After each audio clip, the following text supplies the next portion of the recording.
Ready to explore two of Mexico's most charming colonial cities in one unforgettable day? Our journey begins in Cuernavaca, the city of eternal spring, famous for its mild climate and rich colonial history.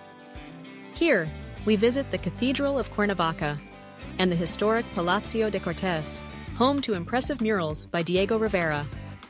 Then, we slow down and enjoy the peaceful Borda Gardens, a lush retreat once favored by emperors and nobles. In the afternoon, we arrive in Taxco, a stunning silver town nestled in the mountains.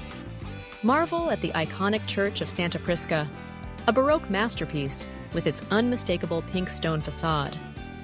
We also explore a pre-Hispanic mine, uncovering legends of gold, silver, and ancient mining traditions. From colonial palaces and gardens to mountain towns and hidden mines, this Taxco tour is the perfect blend of history, culture, and beauty. Book your Taxco tour now.